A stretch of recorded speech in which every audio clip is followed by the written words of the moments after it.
Today, we aim to find out what the differences are between ancient, veteran, and notable trees, and what exactly the ancient tree inventory is. To help us with these questions, we have May Chamais joining us.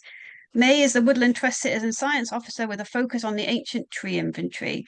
She trains and manages a group of volunteer recorders and verifiers and ensures the smooth running of the ancient tree inventory database. May, if you want to say a little bit more about yourself, that would be lovely. And I shall pass over to you now. Thank you, everybody. Welcome, Thanks, May. Jillian. Thank you. Hi, everyone. Nice to meet you all. It's really lovely to see a wide range of participants today and some people who are really involved in the tree world. So hopefully you'll be familiar with some of these concepts already. Otherwise, I'm here to tell you more.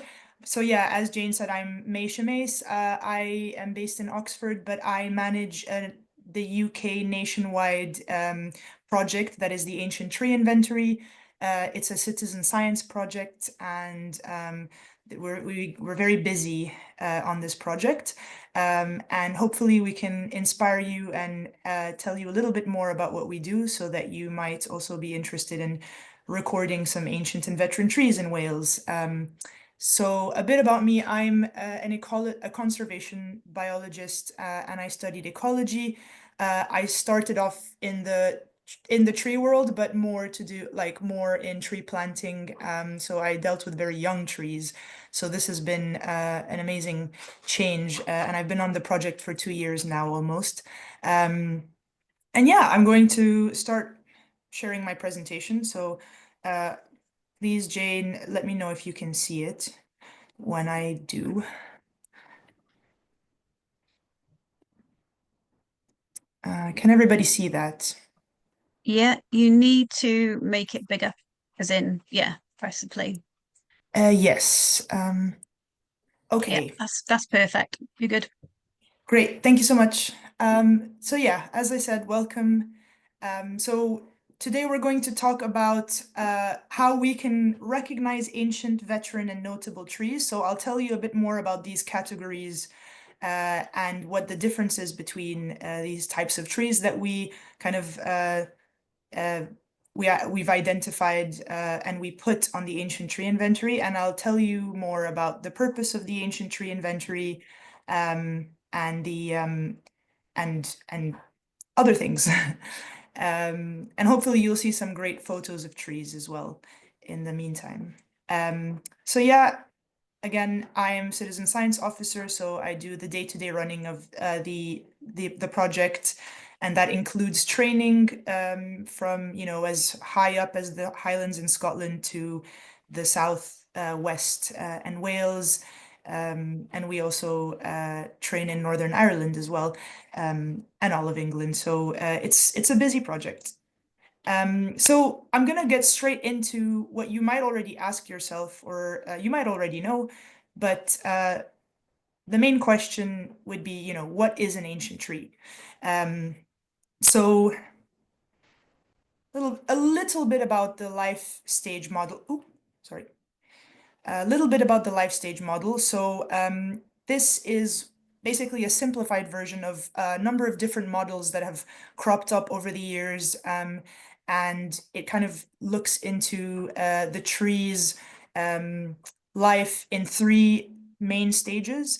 Obviously, these aren't like completely discrete stages. This happens over a long kind of continuous process. And it's not always linear either.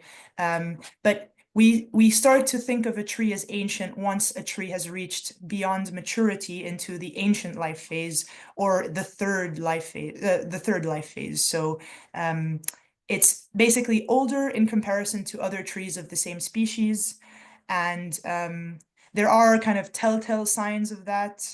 The tree will start to kind of do some interesting biological things that we will, like you can see as well, kind of already in this drawing in the image. It just looks a lot more gnarly. Hopefully you can tell that. And not a lot of trees make it to this stage necessarily. Obviously, a lot of trees are under threat, but when they do, it makes it to be a wonderful and extremely kind of ecologically important tree. But as I said, this growth is not really linear. But in order for you to understand kind of like what ancientness means, it's important to see that, the tree undergoes this kind of life stage process. Um, and a little bit more about the oak tree. These are kind of some of the oldest living trees in the UK. So they can reach up to even more than 800 years. We've seen oaks go up to over 1,000 years in the UK. I think some of the oldest ones are, well, one I've seen anyway, that was very old, was in Windsor Park. It was about 1,000 years old. And so they live very long lives. And, this is kind of hard to kind of conceive in human terms. So, and this process takes a long time. But basically, the idea is that once a tree is mature, um, it's basically reached its height, its maximum height, and then over time it starts to invest in what we would. I'll explain a little bit more about some of the processes it invests in, but it starts to develop like a secondary canopy, and it widens a lot more. So it's no longer at its peak height, but it starts to get wider and wider over time, and that's really just those rings that the tree kind of puts around itself every year. But obviously it gets harder to put those rings as the tree gets thicker. So yeah, oak is very old. Usually yews are also a type of tree that grow very old, but there are other species that don't get as old. So like we know that birch trees, for example, probably only make it up to 200 years, among other things. So it depends species by species what we would consider to be ancient. So it's dependent on, various things, but species is a big one. So a little bit more about the ancient tree. We consider uh, trees to be ancient by means of certain number of characteristics. So it usually has a large girth for its species because, as I explained, it takes it kind of puts on a ring around itself. So every year, so that over time, obviously, that means the tree gets very large. So they're typically thicker trees than ones of their species.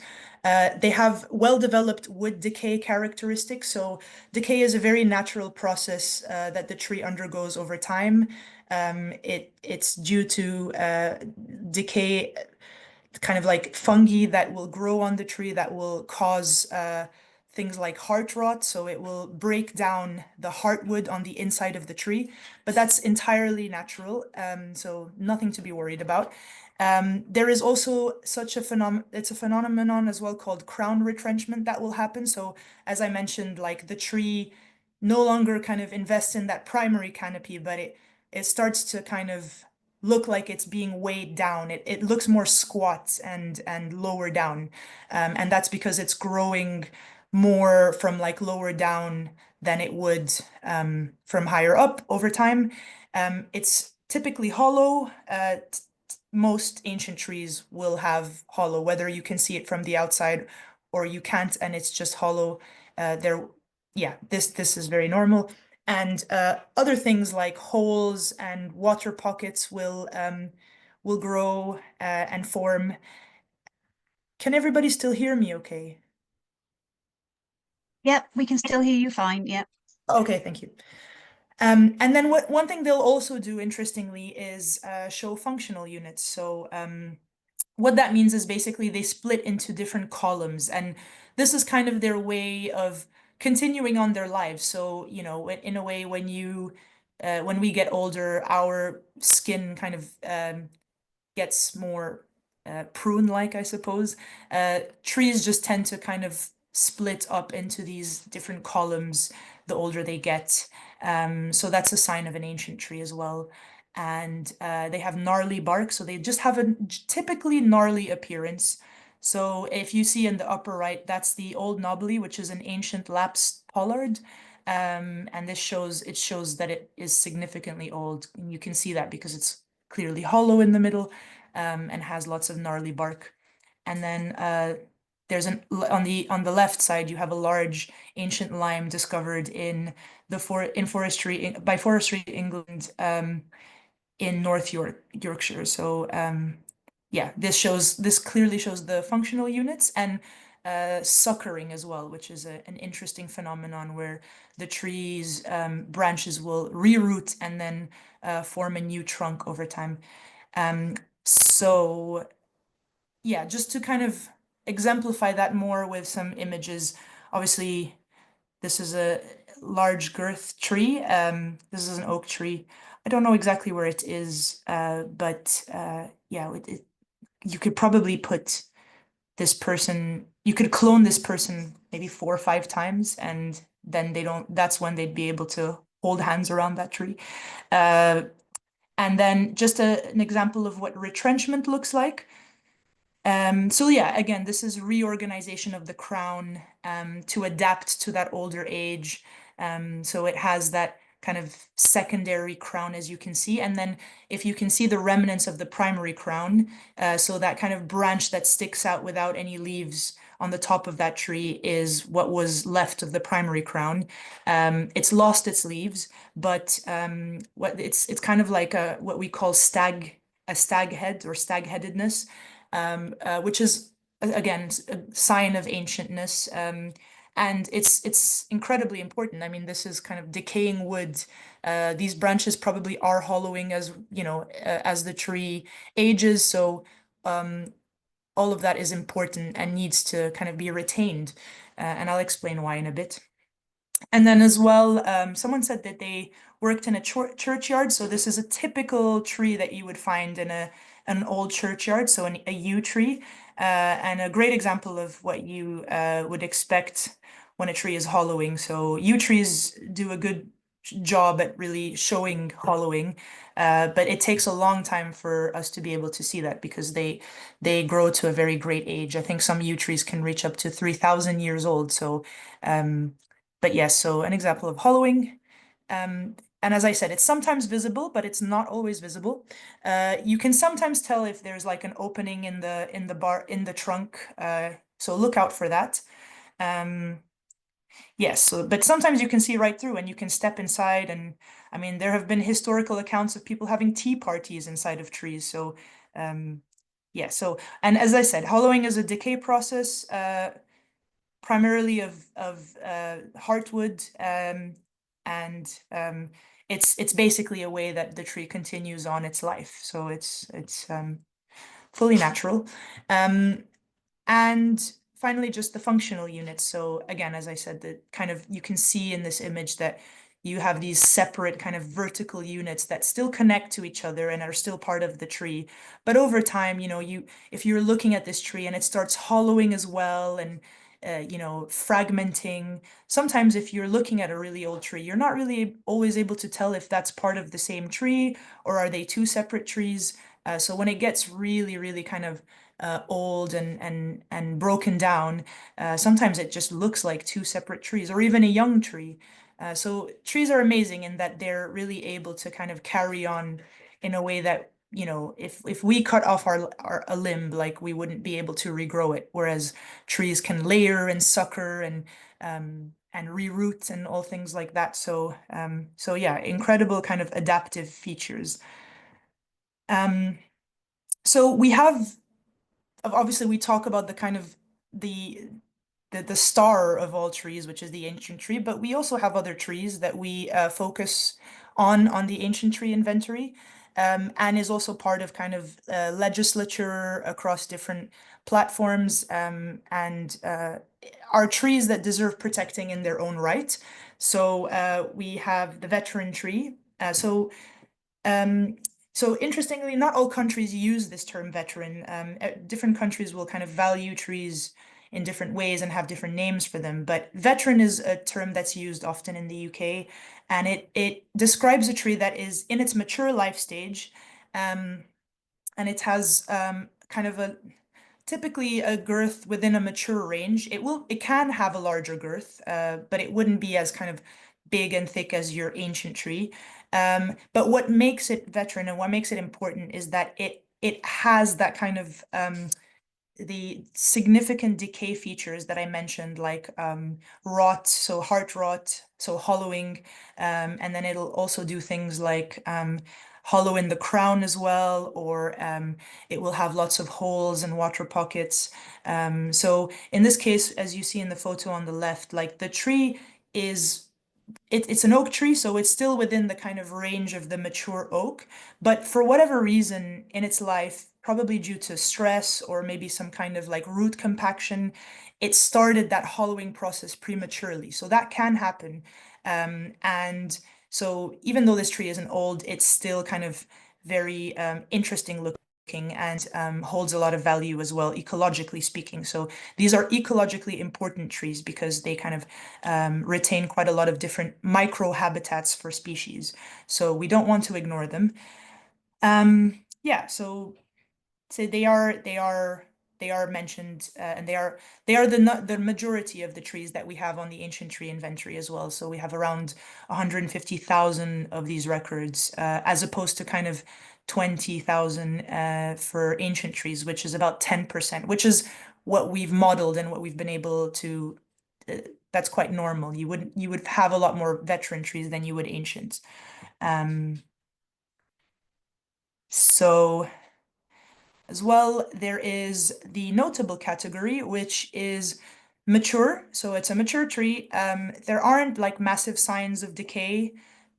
There can be a little bit of decay around the tree, but typically the reason we talk about these trees is because they are distinct in their environment, so they stand out. So either they are kind of a big tree in an amenity area. I mean, I think of my example where I live in Oxford, where if I go into Worcester College, which was my favorite college to visit, there's a beautiful and large oriental plane that kind of um, has a huge crown and you can sit under, and it's kind of the only tree, big, important looking tree in the area, and it really stands out. It really sticks out in the just in when you're looking at it aesthetically. So as well, on the left you have the giant sequoia tree, which was introduced not too long ago, so around the 1800s.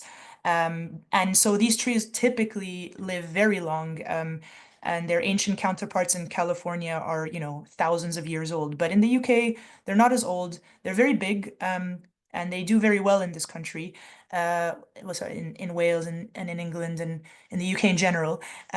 But not ancient, and not typically veteran, not typically very decayed, but still, very impressive in relation to other trees around it. So yeah, that's just to say that is that's a type of tree that we also have. Yes, so I will move on. I'll just talk a little bit about like the kind of how we value ancient and veteran trees. So what are the types of values that they hold? Because I think, in order for us to kind of appreciate them and record them, we need to know why we um well, why do we need to keep them around? So the first thing is ecological value. So as I already kind of mentioned when I was referring to significant decay, these kind of decay features on ancient and veteran trees have a range of diverse habitats. So you can probably see it a bit in the image on the left, but every kind of unique characteristics of these trees support different life forms. So you have the kind of big hollows, small holes, the water pockets, the buttress roots, the kind of heartwood, hollow branches, deadwood on the ground. So like if you have a branch that's fallen and it will stay on the ground, that's a great place for a number of different species. And mycorrhizal fungi will enjoy the kind of root system of the tree. So really, really important, this kind of ecological habitat, because they are habitats within their own right. So we must not forget that, an individual tree is a habitat to many.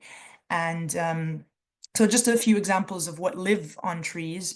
We have, bats. Bats will roost in trees. So bats typically enjoy ancient trees for their kind of holes.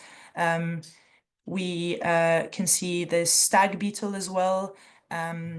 And on the right, you can see this thing called a Mocca's beetle. So that lives in Mocca's Park, which has a dense population of ancient trees and is a highly valuable feature of the site because of the opportunity it provides for these specialist species. So these beetles are very rare and found on just 16% of this part of the park's oak. So what we call kind of saprophilic organisms, which are organisms that are able to, well, depend on decaying wood at one point in their life stage. So, without these trees, some of these species would not be able to exist. So, very important. Um, and so birds as well, bats, insects, among many other things, live on trees. And as well, like, I don't know if people are aware of the different types of fungi, like bracket fungi, and like beefsteak fungus. If you've never seen that, have a Google because it looks like a bleeding steak. When I moved to this country, I was amazed by that. Turns out you can also eat it, but I've not tried that yet. But yeah, so just there is a range of different organisms that rely on these trees. We also have the cultural value of the trees. So in this case, we have a pollarded tree. So they're basically working trees. So the idea is that you cut at the browsing line. So if there's cattle around, they wouldn't be able to reach the lowest branches, and that kind of creates yeah, an interesting looking tree that will kind of start sprouting from that that that area. You can probably already see it. It's called a bowl. And um, you need this kind of, well, people will cut these branches for different reasons. So it could be for fodder, it can be for firewood. And in the past, in the UK, for example, in I think it was in the southeast, southwest areas of England, a lot of beech trees were cut as means of getting kind of wood to build ships with. So we have a large collection of ancient beech trees that are often found, well, they are found around the area of London, that have lived a long time because of this practice. So sometimes our like human influences will change a tree's form and allow it to kind of live longer, in this case. So in the case of pollarded trees.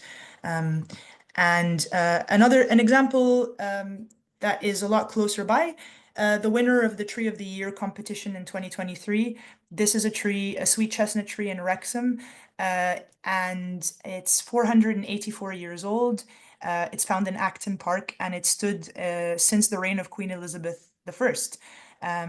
And it weathered many storms and survived being pillaged for firewood in the 1940s post-war Britain. So, it has this kind of like historic, cultural tie to it, in that, you can tie it to events and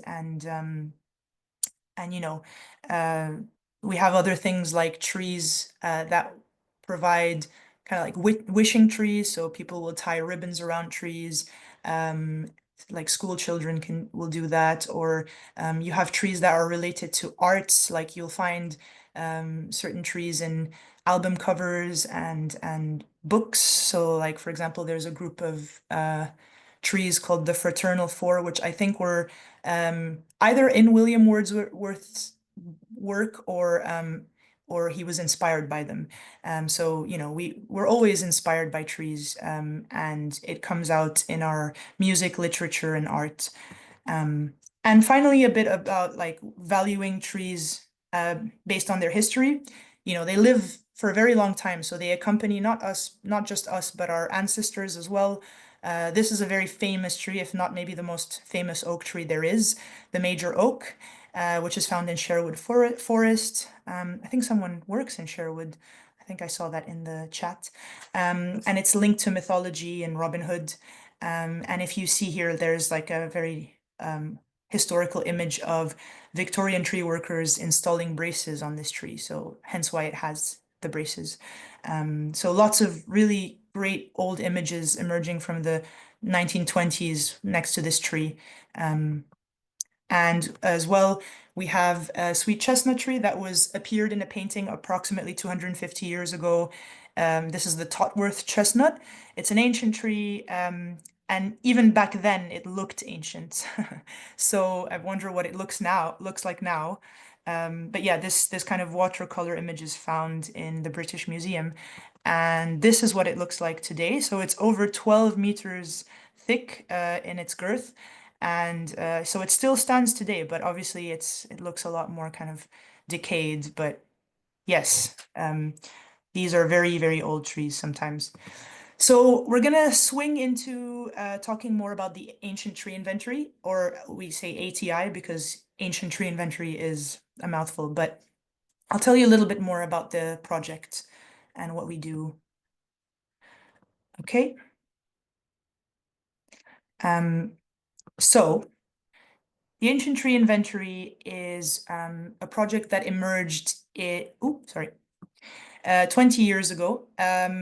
It was started as the Ancient Tree Hunt, which was a partner project with the Tree Register of the Great British Isles and the Ancient Tree Forum, which are other two other charities in the UK. One deals with more kind of champion trees, so thick and very tall trees, and the other is very well renowned for its work with ancient trees. And the goal at the time was to find 100,000 ancient trees. They managed to do that in 2006. Oh, sorry, no. They achieved the 100,000 trees mark in 2011. The project started in 2006. And since then, the project was absorbed by the Woodland Trust as a long-term citizen science project. So now it's like a living database, and it's gone through different iterations. But the idea is that it's a database that continues to expand day by day.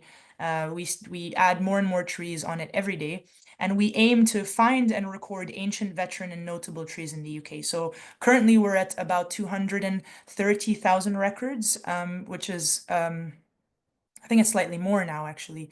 So how does that look? So it's basically a map with some pins on it. But when you click into the pins, you have tree records. So that captures quite a lot of information about individual trees. Um, so when a tree is recorded, which can be done by anyone, hence why it's a citizen science project, so long as you register, you can take photos of the tree, you can add all sorts of information about the tree, and then a volunteer verifier. So we have about 170 of those in UK wide that we train. So they're kind of specialized volunteers that are kind of specialized in identifying ancient and veteran trees and using the ATI. They then visit the tree to check the data, make sure it's accurate. They might add some more photos or anything like that. And then they will give it a category. So it will be either ancient, veteran, notable, or they'll remove the tree because we're only interested in, well, mostly ancient and veteran trees. So that is how it works. And then once the verifier verifies the record, it then gets updated online and it shows publicly on the map. So if you've ever been on the ATI, you'll see a lot of pins, and that will have been the verified record. So different colors show different types, the different categories. So orange is for ancient, green is for veteran, and purple is for notable. Um, so, as I mentioned, we have different roles on the ATI. So, as I said, you can be a recorder, which hopefully some of you have recorded for the ancient tree inventory.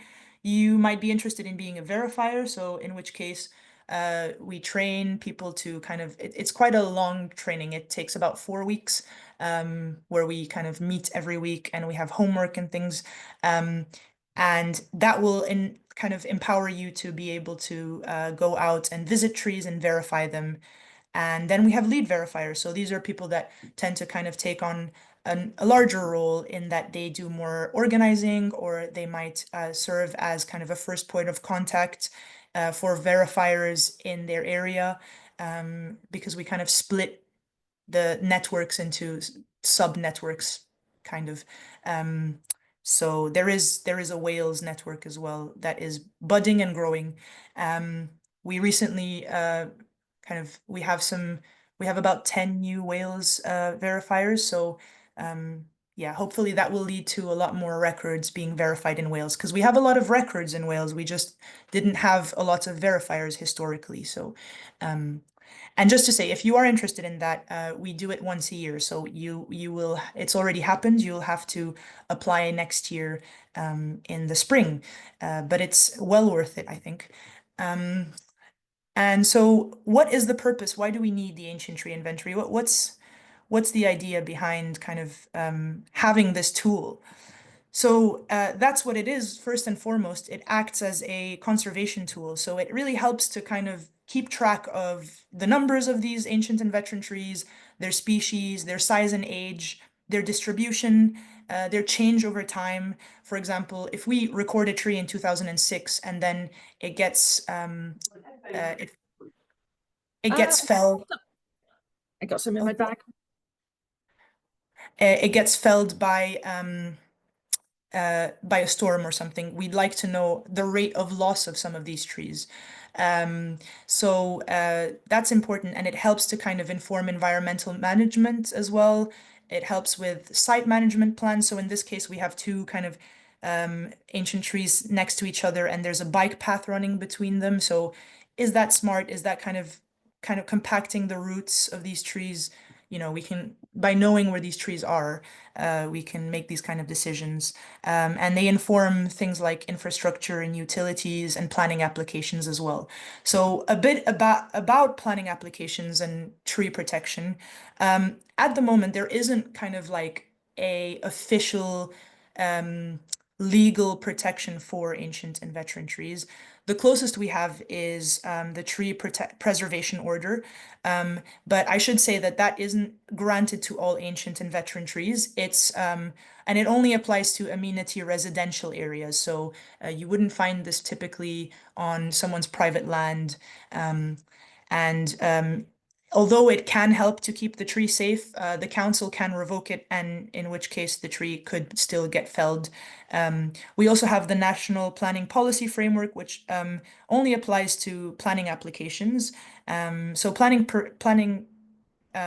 permissions might be required to protect trees. But the kind of national planning policy framework doesn't really have very conclusive or decisive language. So oftentimes people, well, development and companies will use that in their favor, and they might kind of undermine the tree or fail to recognize it as veteran, for example, and then the felling will happen. So this is really bad. We need to be able to protect these trees. So the ancient tree inventory is kind of the most comprehensive tool in knowing where they are, and at least in that way we can kind of keep track of any of these trees that get felled or removed. We also want to kind of value these trees. So something like this is not really acceptable. So, you know, at least by having them documented and documenting this kind of evidence somewhere, you know, at least we can, well, hopefully when the day comes that we have this legal protection that we work towards at the Woodland Trust, we can get to a place where this no longer happens, or at least people are held accountable for damaging these extremely special trees. So yeah, so we do our bit in raising awareness and campaigning. So there is a campaigning team within the Woodland Trust, and they work on around 900 applications at any one given time, planning applications. So they oppose them, especially ones that affect ancient and veteran trees, as well as ancient woodland. So in the case on the left, you have aldermaston, which is an ancient wood pasture, which is actually a habitat protected in the national planning by the National Planning Policy Framework. And this planning application was submitted, which would have cut through kind of this very important patch of ancient trees that you can see. But it failed to recognize those trees. So luckily with the ATI, the campaigning team was able to identify that there were ancient trees there, and the planning application was refused on the grounds of the fact that it's an irreplaceable habitat, which is mentioned in the National Planning Policy Framework. So yes, so, and as well, I should say there was the grassland between the trees was also like a protected habitat because of the ancient soils. So it's ancient woodland as well. And then on this next to that, you see an ancient tree in Reading, which was in someone's back garden. And this tree was saved thanks to the campaigning team because they had gotten a lot of people to kind of call in and complain to the local council in Reading because this tree was planned to be felled. And it's a very old tree and it has kind of historical roots in that it was a parliamentary post, I think, in World War I. So luckily there were enough people that complained about this, and so the application was withdrawn, luckily, so the tree was saved. But this can happen anytime, and without anyone's supervision. So it's critical that we kind of have evidence of these trees. As well, we do quite a lot of research using the ATI's data. So Victoria Nolan, who is a PhD candidate in Nottingham University, modeled ancient and veteran trees in order to see whether to predict how many more there were. That she did that using targeted surveys and other conservation measures, and was able to find that, in fact, we'd only found about 10% of ancient and veteran trees so far on the ATI, and there was predicted 1 million in total in England. So this would be really interesting to kind of delve into and look at in Wales and Scotland and Northern Ireland as well. Unfortunately, the data isn't as complete in those areas as it is in England.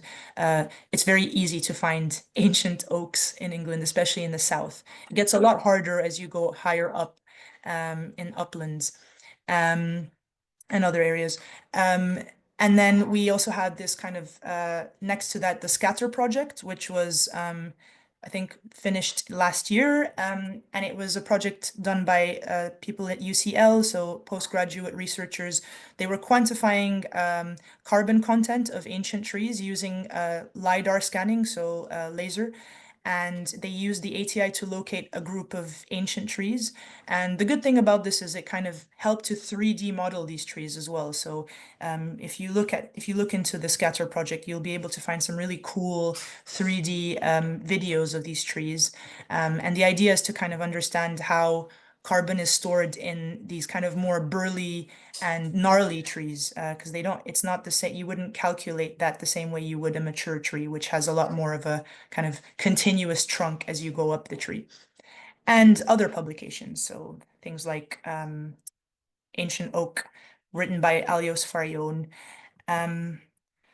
So just to pivot again, so if you are interested in recording trees, please go to the ATI website. You'll be able to add a tree so long as you sign up. So you need to register. And there are a lot of different kind of tools and resources that you can find on there. So videos, there's a recording guide, which I would really recommend if you're starting out, because it kind of goes through all the things that we record for each tree. And you can also print like a printable tree recording form, because I would say the website is good, but it needs kind of good, stable internet connection. So it's always best to go out probably with a pen and paper. That often works best. And so what do we actually record? So we have kind of what we would say is essential information. So the location of the tree, so the grid reference. You can use a number of apps to kind of help you locate where you are. So like OS Maps is a good one. What 3 words as well.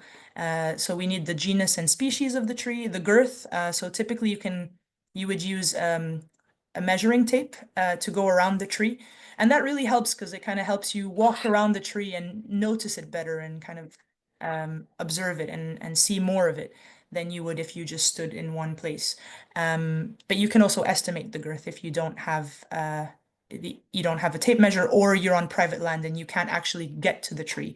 And hence why we also use public and private accessibility information as well. Is it next to a public footpath? Is it actually not visible from a public footpath? In which case, how did you find the tree? So this would help our verifiers kind of get to the tree to verify it. And then, of course, photos are extremely important. So as many photos as possible, because that helps with kind of verifying the tree as well. And this is additional, but I would say it's essential as well. So the tree form, we don't have time to go into that very much, but there is some resources. There are some resources on it on the website. But things like I mentioned pollarding.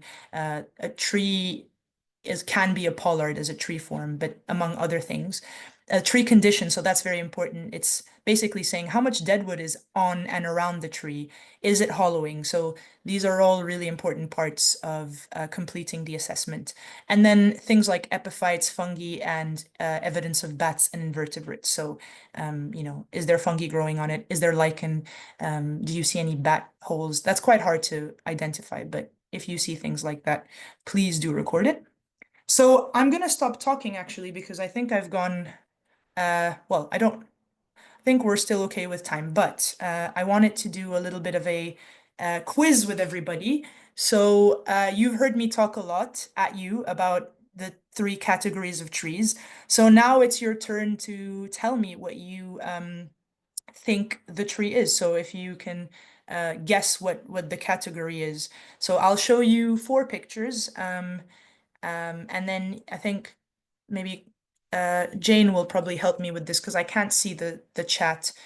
So you might need to read out the answers to me, Yeah, Jane. that's fine. Mhm. Thanks. But I'll do I'll do the first picture.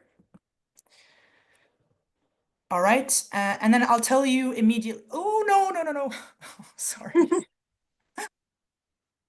Oh, trigger fingers, sorry. No worries. That was an ancient tree, but I'll explain why.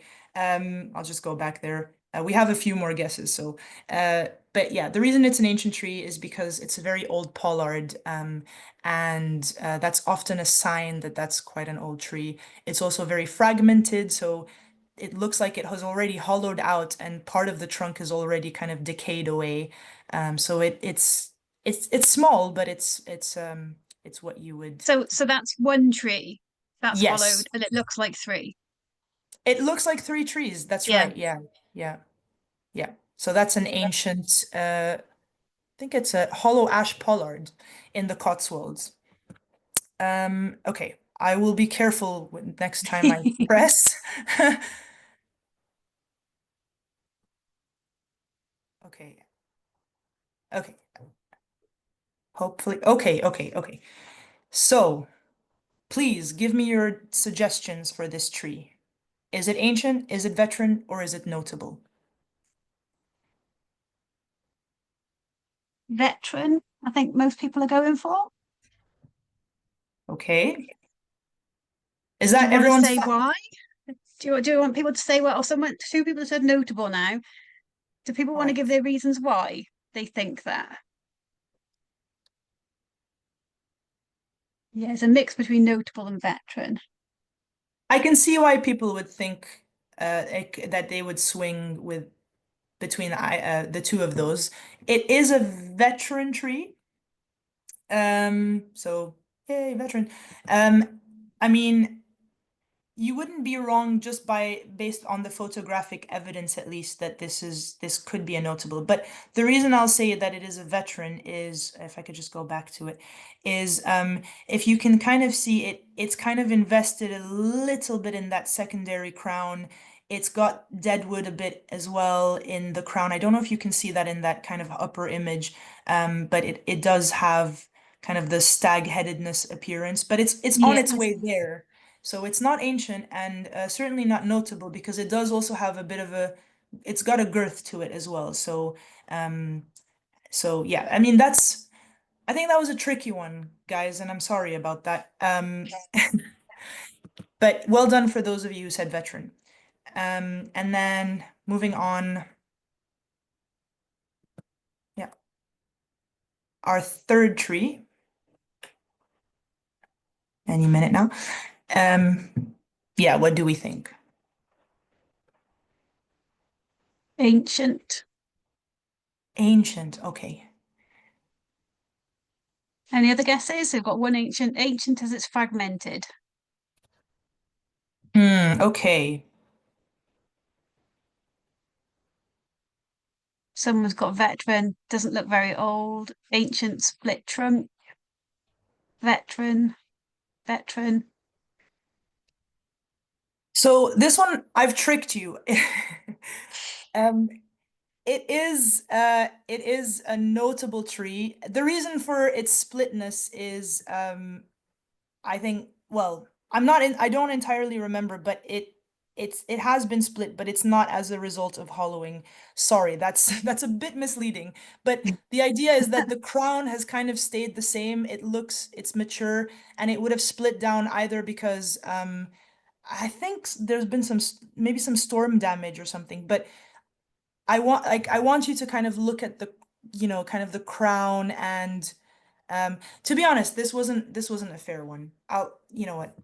For those of Do you you know who have what? said, I think what you're demonstrating is the complexity of it, yeah, and you need to look at the multiple different features in order to be able to make the yes, final assumption. So I think it is a good one to show just how tricky it is and how careful you have to be when, yes. rather than just jumping to You need to conclusions. kind of build that evidence a little bit. Yeah. So if the trunk is split, why might it be split? Is it because it was so girthy that it might have just split into two? You might want to take into consideration the tree form. So if it's kind of two, if it's like a multi-stem, maybe that might have happened. So there's quite a lot to consider there. Um, but I would say for the most part, if you're looking for signs of ancient or veteran, definitely have a look at, what you would see as significant decay. So that hollowing, the kind of retrenchment, the stag-headedness, the hollowed branches, a lot of those, if you see a lot of that, like a lot of deadwood in the So crown. Alice has commented it seemed to have a large girth, which she thinks would only come with age. Yeah, so I think that she might be right. It was put down as a notable, but yeah, upon inspection, you're right. It does look like it has a bigger girth. In which case, if it did, like if it had, say, a girth of over 4 meters, you would start to go into that veteran category. So have a look at the website because for each species there is a bit of more guidance around like girth sizes as potential indicators. You shouldn't go only based on girth. You should look at the kind of other features of the tree. But yeah, I think that's fair. Apologies for the confusing tree. I thought I was being, smart with that, but it's a bit confusing. But this is a kind of good exercise in when you have trees that are a bit on the cusp or you're kind of in between.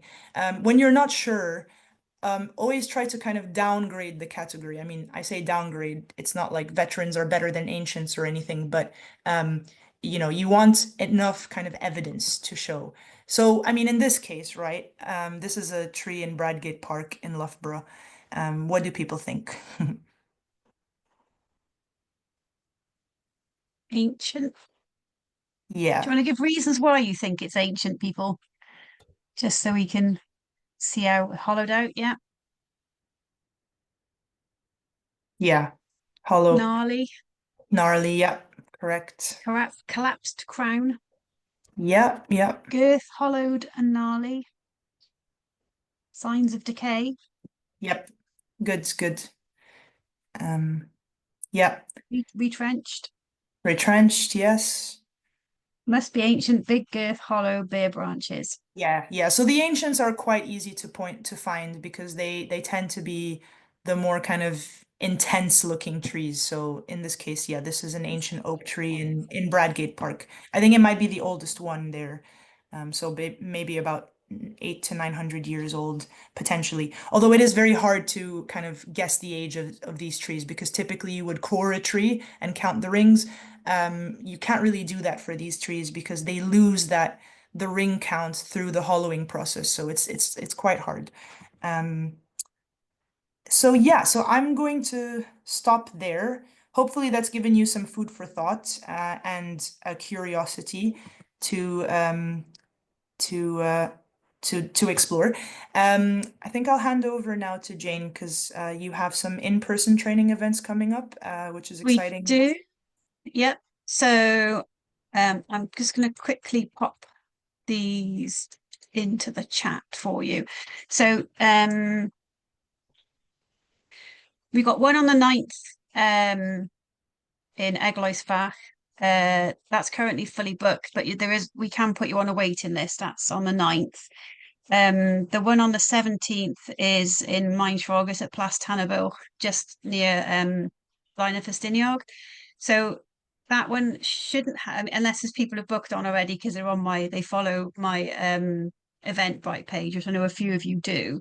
So some spaces may have gone, but I haven't actually advertised that one yet. So if you want to go to that one, get on it soon, because as soon as I put out on the mailing list, they usually go quite quickly.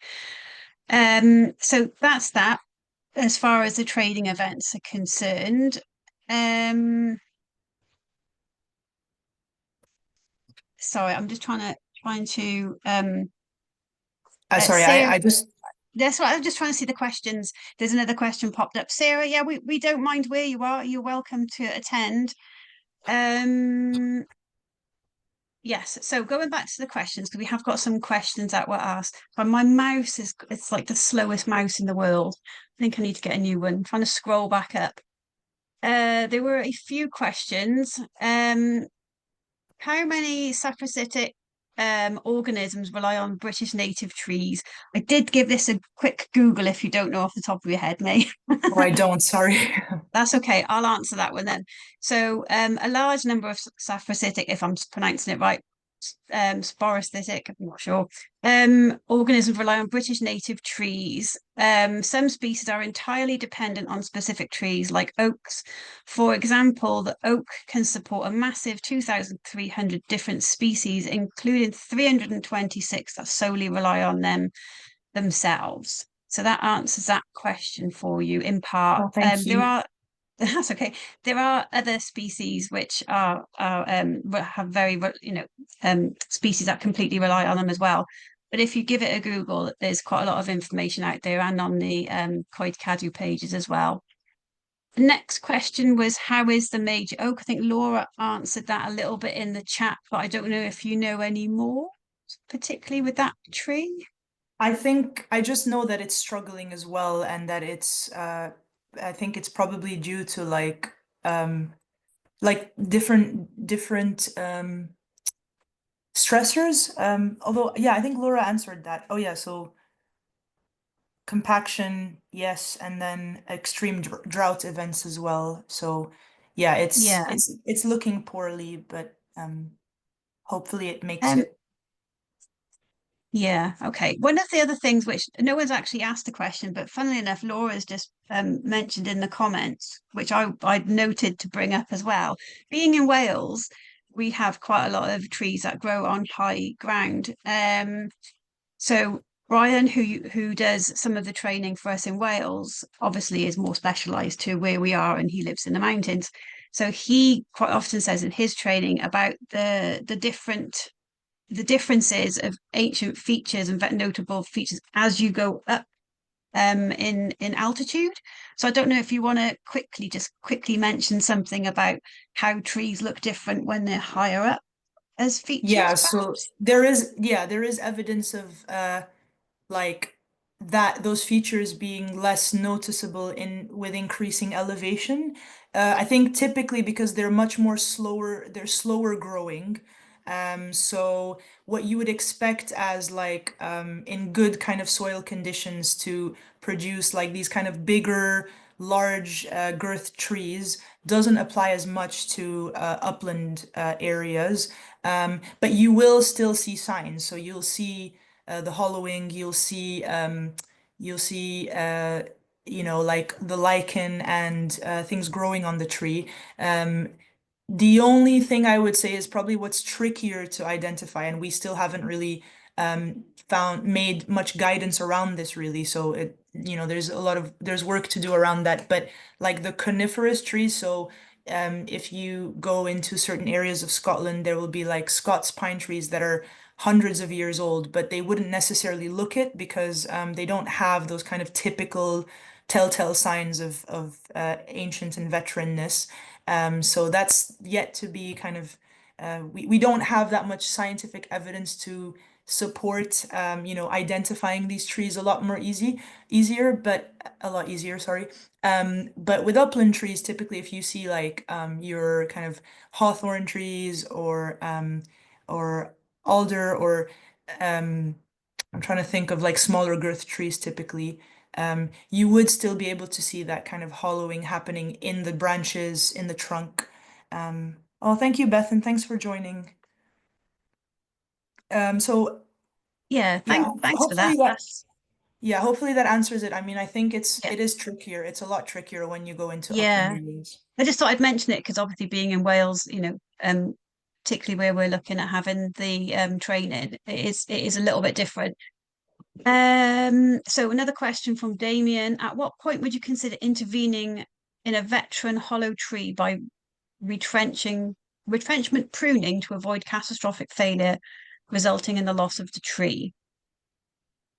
I'm sorry, I don't know the answer to that question. I think because we don't give advice on interventions, and I don't think I could say that considering I'm not like I don't have like an arboricultural qualification, but So maybe um it's a question for an arboriculturalist rather than yourself yeah, then. I'd Okay, say sorry so. about that, Sorry. Damien.